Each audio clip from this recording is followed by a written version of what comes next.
आपके सभी संकल्प पूर्ण हुए। अब आपको किसी भी प्रकार का कोई भी कष्ट शेष नहीं। जो 400 प्रकार के रोग और कष्ट जिन पर आप साइन करते हैं, उनमें से कोई भी कष्ट आपको या आपके परिवार के सदस्यों को किसी को भी शेष नहीं, सब समाप्त। जो असाध्य रोग हैं, जो ना ठीक होने वाले रोग हैं, जो श्रेणी जिनकी है, जिनकी औषधि संसार में नहीं है, उन रोगों के लिए दरबार आपको परीक्षण करेगा। अगर यदि आप में है तो दरबार अपनी ओर से 1 दिवसीय महाहवन निःशुल्क कराता है आप सबको, आपके परिवार के लिए। उसमें आप अपने परिवार के 3 असाध्य रोगियों को संकल्प करके रख सकते हैं, ताकि उनकी असाध्य रोगों की जो स्मृतियां हैं वह नष्ट हो सकें और उसमें भी आराम मिले उन्हें।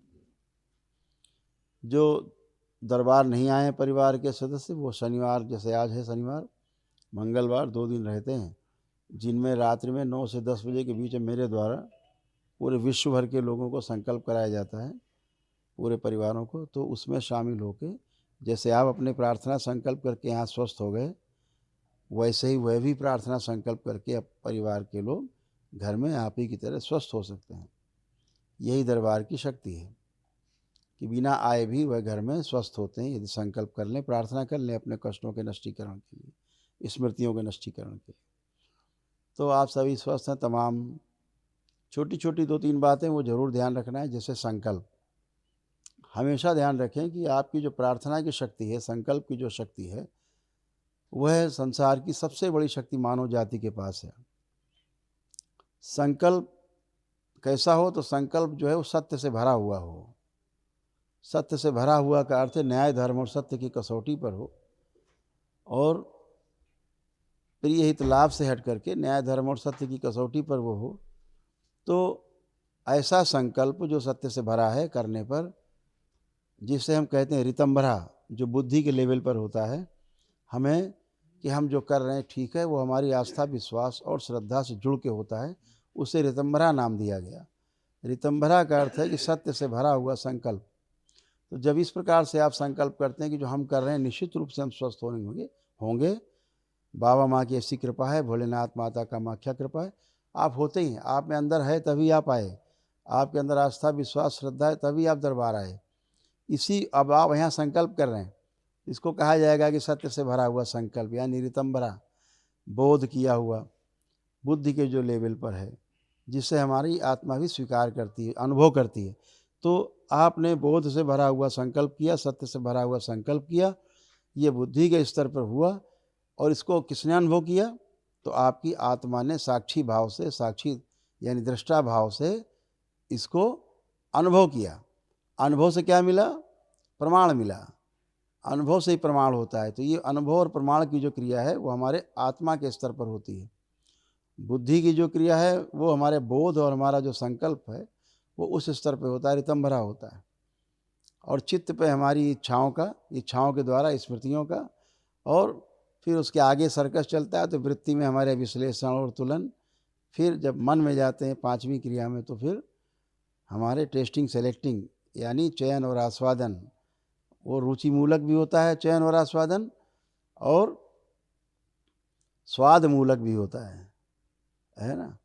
तो इस प्रकार से क्रियाएं होती हैं, जो आगे कभी आपसे चर्चा होगी तो उसे विस्तार से आपसे बात होगी कि कैसे कैसे हमारा मस्तिष्क, हमारा जो जीवन है शरीर के अंदर, वो कैसे हमारे मस्तिष्क के द्वारा हमारे शरीर को संचालित करता है।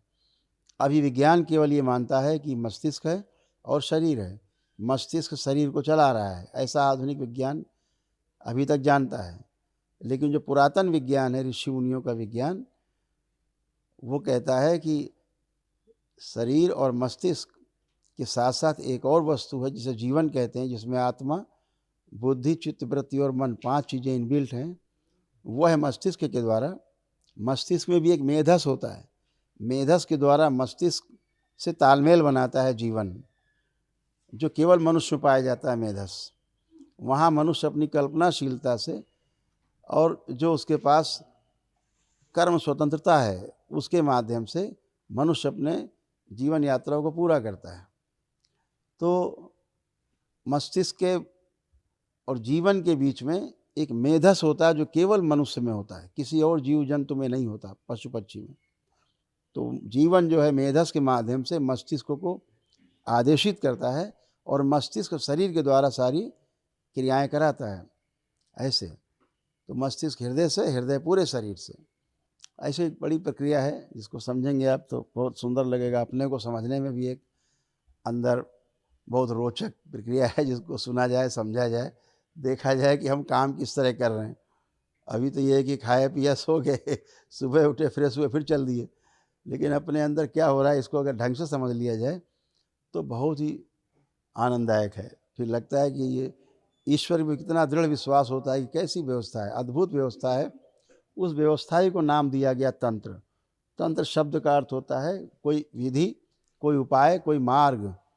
ऐसे तंत्र माने कोई टोना टोटका, जादू टोना और झाड़ फूक नहीं, वो तो सब गंदी प्रक्रियाएं हैं जो दैत्य स्तर पे होती हैं। जो देव स्तर पर हैं, ईश्वर के स्तर पर हैं, वो प्रार्थना और संकल्प ही आपका पर्याप्त है। इतना ही आपने किया है। उस प्रार्थना और संकल्प के लिए आपका आस्था, विश्वास और श्रद्धा होना आवश्यक है। वो आपका रहता है तो आप किसी अच्छी एनर्जी से आप जुड़ते हैं, जिसके प्रति आपको आस्था, विश्वास, श्रद्धा रहता है। वह एनर्जी ही आपके संकल्प को पूरा कराती है। ऊर्जा चाहिए उसके लिए। तो आपने एक दिवसीय अनुष्ठान किया है, वनडे किया, और आपके पास विराट ऊर्जा का भंडार है। इतना ही ऊर्जा का भंडार जो आपके पास है, आपके पूरे परिवार के प्रत्येक सदस्य के पास अलग अलग इतना ही भंडार है। और अद्भुत बात इसमें यह कि जितना आप प्रार्थना संकल्प करते जाएंगे दरबार में, यानी बाबा माँ के प्रति, भगवान भोलेनाथ, माता कामाख्या के प्रति जितना आपकी आस्था, विश्वास, श्रद्धा बढ़ती जाएगी, आपको जान के आश्चर्य होगा। ये ऊर्जा आप खर्च करते रहेंगे बजाय घटने के, और बढ़ती जाती है। अद्भुत प्रक्रिया है ये। ईश्वर के साथ जुड़ के इसको महसूस करें तो अद्भुत है।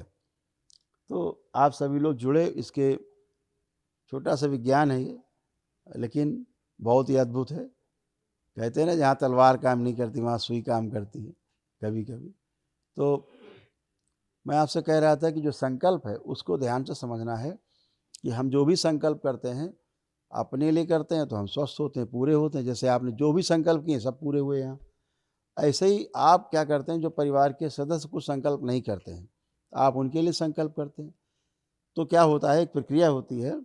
जब भी किसी के लिए आप संकल्प करते हैं, उसको अगर रोग और कष्ट है तो उसके रोग और कष्ट जिसका आप संकल्प करते हैं, उनकी स्मृतियाँ आप में आकर के रुक जाती, खिंच के आ जाती। अब जब आप में आती तो आपको जो और रोग कष्ट थे पहले से, कहते हैं नहीं चोट के ऊपर चोट लग जाए, तो अपना ही कष्ट मालूम पड़ता, लगता हमें कष्ट फिर से लग रहा हो रहा है। इसीलिए होता है कि परिवार के सदस्यों की स्मृतियाँ आप में आके फंस जाती। तो क्या करना है, केवल एक छोटा सा संकल्प के अंत में एक वाक्य बोलना है और ये कष्ट परिवार के सदस्य का निकल जाएगा और आपको होने वाला कष्ट भी समाप्त हो जाएगा। और खूब करिए परिवार के लोगों के संकल्प। तो एक वाक्य बोलना है कि बाबा हमने जो भी संकल्प किया उसमें हमने परिवार के फलां फलां सदस्य का भी संकल्प कर लिया है, उसके जो रोग कष्ट मुझ में खिंच के आ गए हैं, कृपा करके उनकी स्मृतियाँ भी नष्ट कर दी जाएँ। इतना ही बोलना है। जहाँ इतना बोला आपने, 3 बार ओम नमः शिवाय बोल के आँख खोली, कष्ट गायब, खत्म। उसके भी गए, आपके भी गए। इतना ही करना है। दूसरा, अभी आपके परिवार के जो आप जहाँ रहते हैं, आप वहाँ सारी चल अचल संपत्तियों का संकल्प किया, जो आपको देख सुन के भी अच्छी नहीं लगती थी संपत्तियाँ, अब आँख बंद करके देखेंगे वही संपत्तियाँ, वही स्थान अब आपको अच्छे लग रहे हैं। जहाँ रहना देखना भी लगता था बेकार है, तो अभी सब शुद्धि हुई है। लेकिन इसको स्थायी रूप से इसका निराकरण करने के लिए आपको आवश्यक है कि दरबार से एक सिद्ध हवन जरूर ले जाएं, और अपनी जितनी भी संपत्तियां हों, चाहे स्वयं की खरीदी हों, चाहे पुश्तैनी मिली हों या किराए पर ले रखी हों, क्योंकि हमारा भाव जुड़ा रहता है संपत्तियों से। तो एक कागज़ में लिख लीजिए कहाँ कहाँ आपकी संपत्ति, गांव में चाहे शहर में, सब कि बाबा हमारी ये संपत्तियां हैं, हमारी ये वाहन हैं, इनमें जो भी दोष हैं कृपा करके गंदगी इसी हवन में नष्ट करने कृपा करें, और इसके पश्चात हवन में अग्नि दे दें। इतना ही काम करना है, सब नष्ट हो जाए, गंदगी बचती नहीं है, एक भी नहीं बचती, इतनी नहीं बचती ये बात। दूसरा, ये भी ध्यान रखें कि भविष्य में कभी भी कोई नया मकान खरीदें, बनाएं या किराए पे लें, कोई वाहन लें, तो इतना ध्यान रखें कि सब वस्तुओं में अगर एक छोटा सा ये पेन भी है ये पेन भी है तो इसका भी अपना एक ऑरा है और इस पेन की भी अपनी, इसमें भी गुण दोष हैं। तो आपको करना ये कि कोई भी संपत्ति खरीदें, कोई भी वाहन खरीदें, तो एक काम ज़रूर करें कि दरबार से प्रार्थना करके, एक सिद्ध हवन ले करके और प्रार्थना करें कि बाबा ये जो हमने लिया है या किराए पे लिया है या ख़रीदा है, यहाँ जो भी दोष हैं इसी हवन में नष्ट कर दिए जाएँ। तो वो आपसे वहाँ के दोष ज़मीन के जुड़ नहीं पाते। ज़मीन के दोष बहुत भारी होते हैं। आपने अक्सर सुना होगा लोगों से कहते कि जब से ये ज़मीन जायदाद ली तब से हम बर्बाद हो गए। ये भी सुना होगा कि कोई खरीदता है इस ज़मीन को बर्बाद हो जाता है। और ऐसा भी सुना होगा आपने कि ये जब से जगह ली या जब से ये वाला वाहन लिया तब से हमारी बहुत प्रगति हुई, हमारी बहुत तरक्की हुई, ये भी सुनते हैं। तो ज़मीन के अपने गुण और दोष होते हैं, जैसे मनुष्य के हैं, हर वस्तु के हैं, तो ज़मीन के भी गुण दोष हैं। तो ऐसा कर लेने से उसके गुण दोष समाप्त हो जाते हैं और हमेशा आपके काम में कोई अड़ंगा नहीं रहता और आप जैसे अभी आप हल्के-फुल्के आनंद में बैठे हैं, आत्मविश्वास से भरे हुए, ऐसे ही आप हमेशा बने रह सकते हैं। और दूसरा लेपन की बात हम आपसे करते हैं कि ज़रूर करें दरबार से लेकर के। लेपन करना अति अनिवार्य है। जिनको भी कष्ट हैं, रहे हैं, आपने वहाँ संकल्प करके शामिल किया है डीएनए ऊर्जा पथ में। क्योंकि मस्तिष्क की जो सूजन होती है और नाभि की जो सूजन है, नाभि से 72,000 नाड़ियाँ पूरे शरीर में फैली हुई हैं। ऐसे ही मस्तिष्क से हमारा तंत्रिका तंत्र पूरे शरीर में फैला हुआ है। इन नस नाड़ियों में जब कोई व्यतिक्रम उत्पन्न होता है, कोई इनमें सूजन या अनावश्यक गतिरोध पैदा होता है, तो शरीर में नाना प्रकार के शारीरिक, मानसिक और आध्यात्मिक रोग बनना शुरू होते हैं। तो मस्तिष्क की सूजन को हटाने के लिए तो अभी आज तक कोई औषधि नहीं बनी। ये जान के आपको आश्चर्य होगा। आज तक एक औषधि नहीं बनी जो मस्तिष्क की सूजन को आपको समाप्त कर सके। लेकिन बाबा माँ से जो सिद्ध हवन, ये जैसे हवन सिद्ध हैं तत्क्षण लाभ देते हैं, ऐसे ही लेप भी सिद्ध है। बाबा माँ से सिद्ध लेप है, उसको नाभि पर और सिर पर लगाने से ये नस नाड़ियों की जो सूजन है समाप्त होती है। क्योंकि नस नाड़ियों की सूजन को हटाने का उपाय अभी पृथ्वी पर है नहीं। ऐसी कोई औषधि भी नहीं आज तक बनी संसार में जो आपके मस्तिष्क में सीधी चली जाए। इसलिए इस लेपन को करना आवश्यक है। यह सूजन मस्तिष्क की जाना आवश्यक है, क्योंकि मस्तिष्क की सूजन से ही बुखार से लेकर के कैंसर, एड्स तक के रोग बनते हैं। संसार का कोई भी रोग है वो मस्तिष्क की सूजन से ही उत्पन्न होता है। इस बात को गांठ बांध के रखिएगा।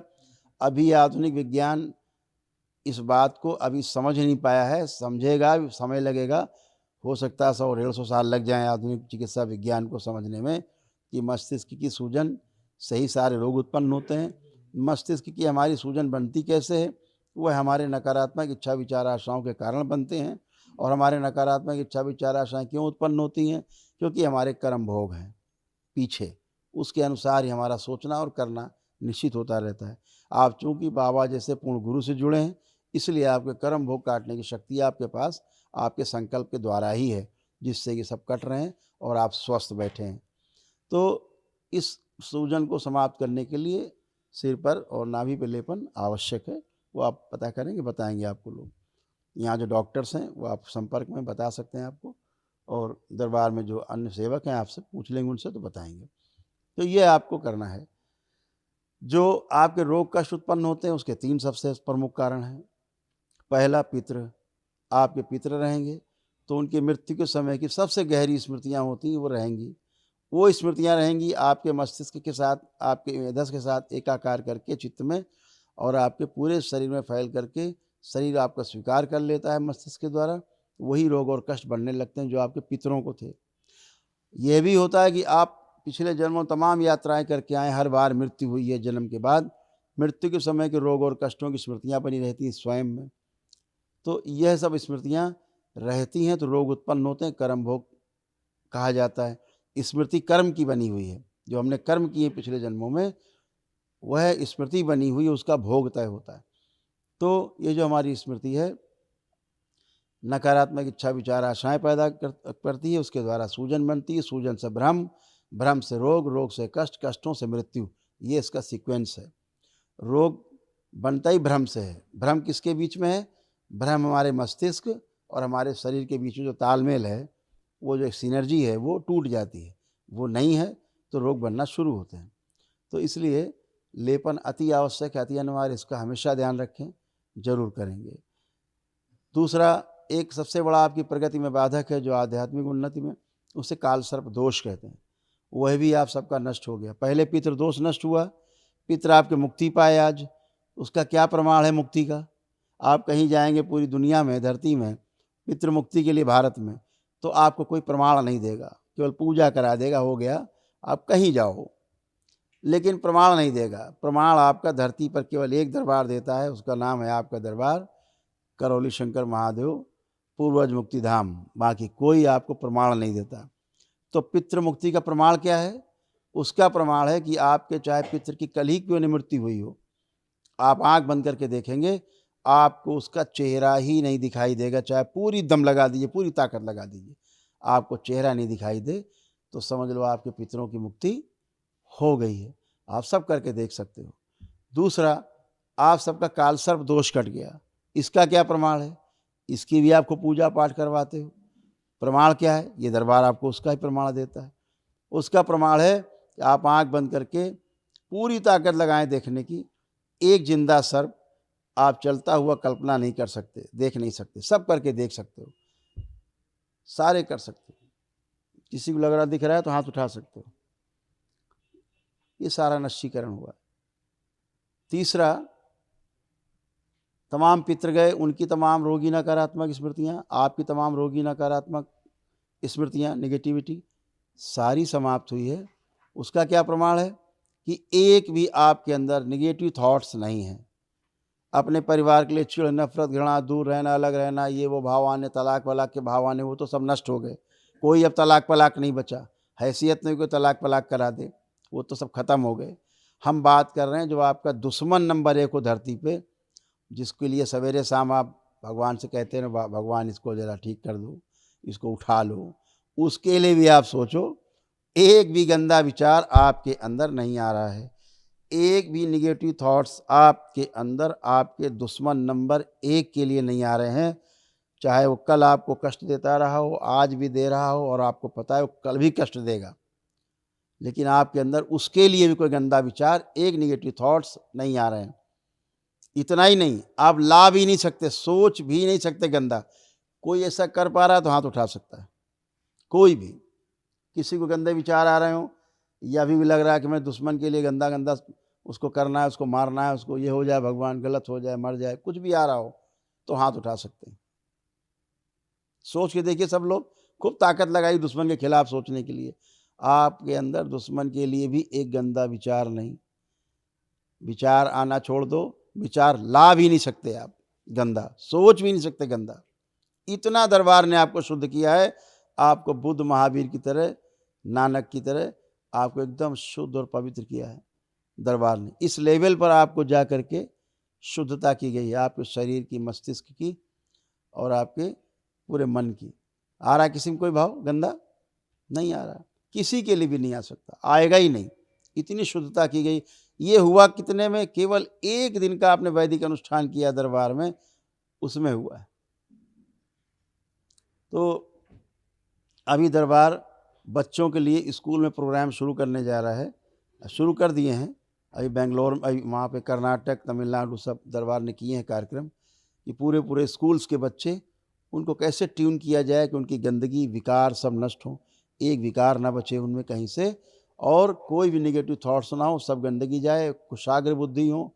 जो मोबाइल लैपटॉप गंदगी देता है, मोबाइल लैपटॉप छूट जाए उनका, छू भी ना सके मोबाइल लैपटॉप को किसी प्रकार से, कोई गंदगी ना आए बच्चे में, पढ़ाई लिखाई में अव्वल हो, और उनकी स्मरण शक्ति बिल्कुल हाई लेवल पे हो, और रुचि उनकी पढ़ाई में बहुत गहरी, इतनी गहरी हो कि पढ़ाई लिखाई की छोड़ करके कोई बात सोचे ही नहीं।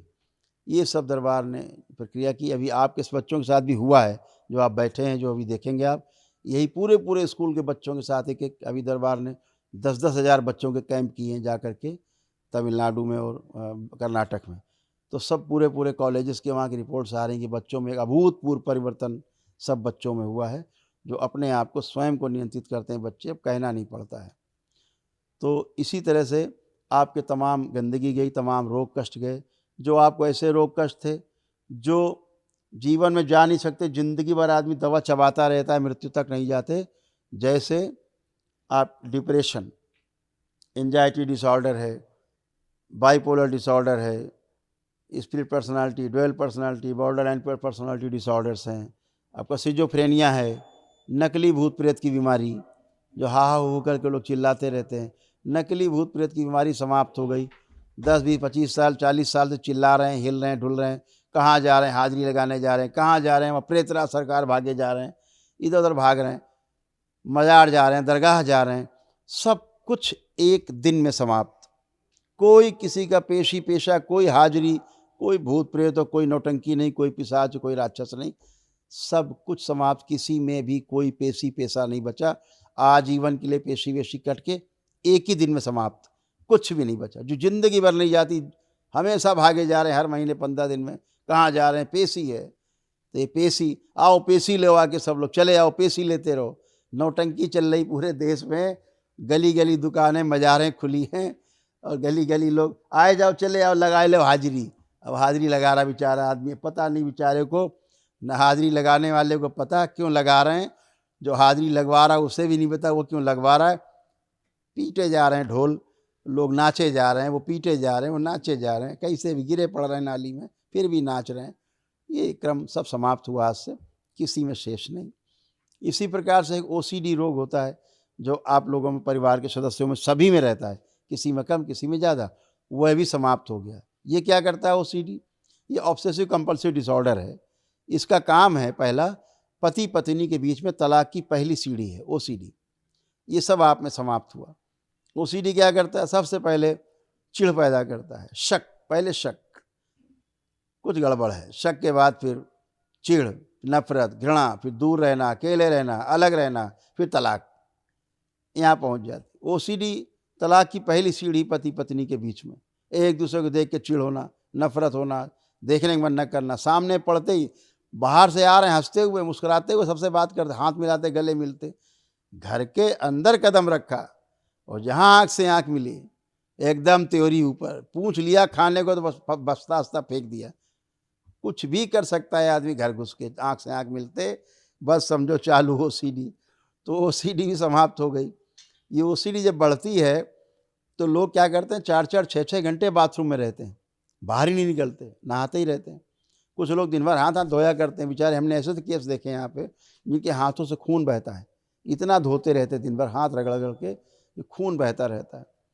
यह जो ऑब्सेसिव कंपल्सिव डिसऑर्डर है, ये संसार की बहुत बुरी बीमारी है। हर वस्तु गलत दिखाई देती है, हर चीज़ गंदी दिखाई देती है, कुछ भी छुआ मतलब वो गंदा है, कुछ भी छू लिया, खाना भी सामने आ रहा है तो गंदा है, वस्तु आ गई गंदा है, कपड़े में बैठे हैं वो भी गंदा है। तो हमने ऐसे ऐसे केस देखे कि बेचारे, जैसे हम बनियान पहन के रहते हैं हमेशा, ऐसे हमने देखा हाफ शर्ट पहने लोग भयंकर सर्दी में, तो हमने, भैया कुछ लोई वोई, बोले कुछ नहीं गुरुदेव, हम कुछ भी ओढ़ लेंगे, घर जाते ही धुल जाएगा, इसलिए न रजाई भी नहीं निकालते हम लोग, चादर ओढ़ के सोते हैं सर्दी में। क्योंकि मैडम क्या करेंगी, सवेरे रजाई उठाएंगी बाथरूम के अंदर, क्योंकि उनको लगता है छू लिया रजाई गंदी हो गई। अब बताइए, रजाई गद्दा अगर धुलेगा, बोले चादर नीचे बिछा के सोते हैं, गद्दा भी नहीं बिछाते, क्योंकि सवेरे गद्दा ही धुल जाएगा, अब वो सूखेगा 4 महीने में गद्दा। तो हम गुरुदेव ऐसे ही रहते हैं पूरा परिवार, और घर में बड़ा समझ बूझ के जाते हैं। घर घुसते ही पहला काम होता है कि नहाओ, तो हम कहते भैया अभी तो सवेरे नहा के गए, अभी तो स्कूल से लौटे, नहीं अब तुरंत नहाओ। तो अब नहाने जाओ, नहीं नहाने जाओ तो छुरा हाथ में, नहाओ नहीं मार देंगे। अगर जबरे पड़ जाओ तो कहेगी फिर अपने रख लिया छुरा, अब अपने मार लेंगे, नहीं नहाओ। तो मजबूरी में दोनों स्थिति में नहाना पड़ता है गुरुदेव। तो इसलिए हम लोग कपड़े नहीं यूज करते, कपड़े धुले रखे हैं, प्रेस किए रखे हैं, फिर से धुल जाएंगे, धुले कपड़े, बर्तन धो के रखे फिर से धो रहे हैं उसको, मोबाइल लैपटॉप तक धोए डाल रहे हैं, घर का AC, फ्रिज, अलमारी, सोफा सेट, दीवारें तक धो डालते, घर के अंदर की TV भी, सब कुछ भी कर सकते हैं OCD में। और इतना खतरनाक, रुपया धो के बाद प्रेस करते, उसको ही प्रेस करते। तो भाई ऐसे से OCD के चरम उस लेवल के केस आते हैं। तो अब ये भी रोग है, मानसिक रोग है, लेकिन दरबार में बाबा कृपा से एक दिन में ही ये समाप्त हो जाता है। जो जिंदगी में नहीं जाता वो एक दिन में दरबार में आप सभी का समाप्त हो चुका, जिनको भी था, किसी में कुछ बाकी नहीं। इसकी अलग अलग इसकी स्टेज है इस रोग की। तो सभी कुछ गंदगी गई, कुछ भी शेष नहीं। गंदा गंदा दिखना महिलाओं बच्चियों के साथ, गंदा गंदा होना, ये सब नष्ट हुआ। कुछ भी नहीं। शरीर के जो तमाम रोग थे, जैसे रोमेटिक आर्थराइटिस, जोड़ जोड़ में दर्द, सब के समाप्त, किसी में नहीं है। कमर अमर एकदम नई, कूल्हे उल्हे सड़गल रहे थे एकदम नए। सर्वाइकल स्पॉन्डिलाइटिस से लेके लंबर स्पॉन्डिलाइटिस तक, आपके सारे डोर्सल के कष्ट, स्पाइन के, आपके डिजनरेटिव चेंजेस के सारे कष्ट, कॉक्सिक्स के, टेलबोन के सारे कष्ट, आपके सारे हिप जॉइंट, हिप बॉल, जितने भी आप कष्ट का, आपके घुटने, चलना फिरना मुश्किल था, उठना बैठना मुश्किल था, करवटें लेना मुश्किल था, अब आप बिल्कुल बच्चों की तरह बन गए। आप जंप कर सकते हैं, उठे बैठे, बच्चों से तेज आप चल फिर सकते हैं, उठ बैठ सकते हैं। इतना अच्छा किया गया है, एकदम अच्छे, कहीं कोई भी कष्ट शेष नहीं। जो दमा की बीमारी थी सब खत्म, कुछ भी नहीं है। चलने में 10-20 कदम थक जाते थे, हार्ट के वाल्व वगैरह श्रिंक हो रहे थे या सूज रहे थे, वो सब अच्छे, कुछ भी कष्ट नहीं। आप 10 किलोमीटर आप चलिए, दौड़िए, एकदम अच्छे हैं। तमाम रोग और कष्ट, वो पागलपन जैसा गुस्सा, एकदम क्रोध, एकदम पैनिक अटैक होना, सब नष्ट हो गया, किसी में शेष नहीं। कोई गंदगी शेष नहीं, कोई माइग्रेन नहीं, किसी प्रकार के हाथ पैरों को कोई कष्ट नहीं, एकदम अच्छे, पूरे अच्छे होकर के, एकदम मन शांत होकर के बैठे हैं, कोई कष्ट नहीं। हत्या आत्महत्या के विचार आते तो वो भी नष्ट हो गए सारे। बहुत सारे कष्ट हम गिनाते जाएंगे तो नीरो के तो सभी केस गए, बचे ही नहीं। तमाम क्रोध ऐसा कि प्रचंड लग जाए, मर जाए कि मार डालेंगे, घर गिरा देंगे क्रोध में, सब बुरा, घर के टीवी सब तोड़ डालेंगे, लेकिन वो सब नष्ट। जिनसे चिढ़ होती थी, आप देखो कितना अच्छा लग रहा है उनको सोच के, अपने ऊपर बेवकूफ़ी आ रही है, क्यों हम गुस्सा करते थे। ये सब गंदगी गई है, आपके सभी शरीर के रोग कष्ट गए हैं और आप बिल्कुल अच्छे हैं, एकदम फर्स्ट क्लास, और ऐसे ही अच्छे बने रहेंगे। आप सभी का जो लो कॉन्फिडेंस था, सबका कॉन्फिडेंस एकदम हाई है। अब सभी को लग रहा है, चाहे नौकरी करते हैं चाहे व्यापार, कि खूब करना है जम के और सक्सेस होना है।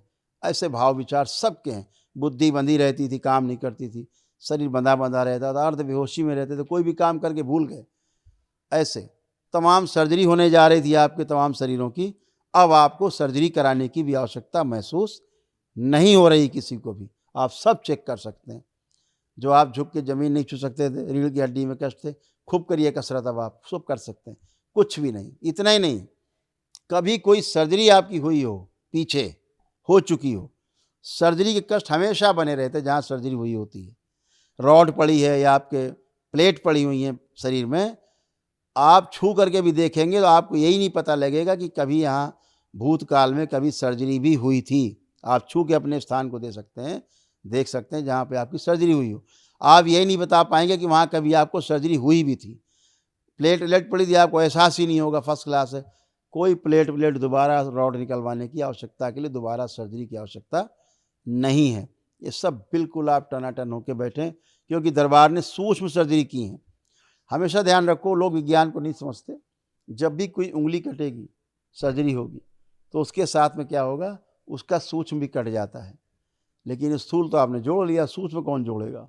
वो दरबार सूक्ष्म सर्जरी करता है, सुश्रुत करते हैं, तब वो जा कर के जोड़ती हैं, तब आपके कष्ट जाते हैं। तो सर्जरी के भी सारे कष्ट चले गए जो होते थे आपको, किसी को भी शेष नहीं। तो सारे लोग कष्ट गए, सब गंदगी गई। आपके बच्चों को भी, जो पढ़ाई लिखाई मन नहीं लगता था, अब आपके बच्चे से आप किताब छीनेंगे और बच्चा आपसे किताब छीनेगा पढ़ने के लिए। अब उल्टा केस हो गया है। बच्चे पढ़ते लिखते समय में उनका दिमाग कहीं खुराफात, मोबाइल देखना, इधर उधर, ये दर्द होना, सिर, भय लगना, एंजाइटी होना, तमाम चीज़ होती बच्चों के साथ पढ़ाई लिखाई में, वो सब नष्ट हो चुकी। बच्चे खूब पढ़ेंगे ज़बरदस्त, और जो पढ़ेंगे अब बुढ़ापे तक याद रहेगा, भूलेंगे ही नहीं। और इतना ही नहीं, अपने बच्चों से आप पूछ सकते हैं जो बैठे हैं, दरबार ने ये किया कि पीछे का पढ़ा लिखा जो भूल गए हैं, अगर कक्षा 10 में हैं तो पीछे कक्षा 5 तक का उनको याद है। अब दरबार ने सब पीछे का याद करा दिया है। जो अल्जाइमर था, पीछे का भूल गए थे, सब कुछ याद है पढ़ा लिखा, कुछ नहीं भूले अब। और परीक्षा के समय पढ़ पाएंगे, लिख पाएंगे, देख पाएंगे अच्छे से, और उत्तर दे पाएंगे तत्काल। इतना अच्छा किया गया बच्चों को, एकाग्र शक्ति अच्छी की गई, स्मरण शक्ति अच्छी की गई। और जो एक काम उनके साथ किया गया कि मोबाइल और लैपटॉप देखने की जो उनकी अनावश्यक इच्छा है, उसको नष्ट कर दिया गया है। अगर बच्चा मानसिक रूप से बीमार नहीं है तो आपके बच्चे मोबाइल और लैपटॉप को हाथ भी नहीं लगा सकते, छू भी नहीं सकते। जितने बच्चे यहाँ बैठे हैं, कोई नहीं छू सकता। ये सब किया गया है। मोबाइल आप देंगे, बच्चे आपके फेंक देंगे। जो बगैर मोबाइल के सोते नहीं थे, बिना मोबाइल काम नहीं करते थे आगे, अब उन्हें मोबाइल दे के देखेंगे तो मोबाइल आपको बच्चा फेंक देगा, छुएगा नहीं, आप देंगे छुएगा नहीं। इतना किया गया है। अब मोबाइल लैपटॉप तभी देख पाएंगे आपके बच्चे, ये 2 साल से 25-26 साल तक के बच्चों में किया गया है, ताकि पढ़ाई लिखाई की तरफ, अपने काम की तरफ बच्चे ध्यान दे सकें। इतना ही नहीं, मोबाइल और लैपटॉप से, टीवी से जो गंदगी इनके अंदर मन में घुसी थी, वो भी सब पूरी तरह से रिमूव कर दी गई है। उन्हें कुछ भी याद नहीं, गंदगी और सब विकार जो उनके अंदर है, कुछ भी शेष नहीं। ऐसे ही जो लोग मांस मदिरा खाते थे, इन्होंने जरा सा भी सोचा भी है कि कहा भी बाबा मेरा मांस मदिरा खाने का मन नहीं, अब ये नष्ट कर दी जाए स्मृति। हैसियत नहीं जो मांस मदिरा खाने का सोच भी लें। खाना तो बहुत बड़ी बात, जो लोग बैठे हैं मांस मदिरा खाते थे, हाथ उठा सकते हैं अगर अभी मन कर रहा हो खाने का, देखें आंख बंद करके, खा सकते हैं, कुछ मन कर रहा है चेक कर लें, कोई नहीं छू सकता। हैसियत नहीं है आप किसी की कि आप हाथ ही लगा लें। ये दरबार ने किया है, खूब चेक करिए। किसी को लग रहा है अभी भी मेरा मन कर रहा है दारू पीने का, तो हाथ उठा सकता है। मांस खाने का मन कर रहा है, अभी भी हाथ उठा सकता है। ये सब दरबार ने किया है। ऐसे गिनाते जाएंगे हम, 2-3 घंटे और बोल सकते हैं, लेकिन इतना ही कहना है, अब आप अच्छे हैं, जैसा आप चाहते थे उससे भी अच्छे हैं, शरीर से, मन से और आध्यात्मिक रूप से भी आप स्वस्थ हैं। बाबा और माँ की कृपा से, भगवान भोलेनाथ और माता कामाख्या की कृपा से, ईश्वर कृपा से, अपने सनातन धर्मी होने का एक सबसे बड़ा लाभ है कि हमें पहले से ही स्वीकार भाव है। हम लोग तो हिंदू हैं, या तो आप देखते हो ना, मुस्लिम भाई भी आते हैं, दूसरे धर्म के लोग आते हैं, क्रिश्चियंस भी आते हैं, सभी लोग, और स्वस्थ होके जाते टनाटन गुणगान करके दरबार का। पद यात्रा से ही स्वस्थ हो जाते हैं, कुछ नहीं करते तो पद यात्रा कर ली, उसी से स्वस्थ हो जाते हैं। तो ये सारी सब गंदगी सब रोक गए। आप सभी को भगवान भोलेनाथ, माता कामाख्या की ओर से, बाबा और माँ की ओर से बहुत बहुत प्रेम, बहुत आशीर्वाद, बहुत स्नेह। आप सभी का मंगल हो, आपके परिवार का, आपका सभी का मंगल हो, कल्याण हो, आप सभी स्वस्थ हों, सुखी हों और समृद्ध हों। हरि हर।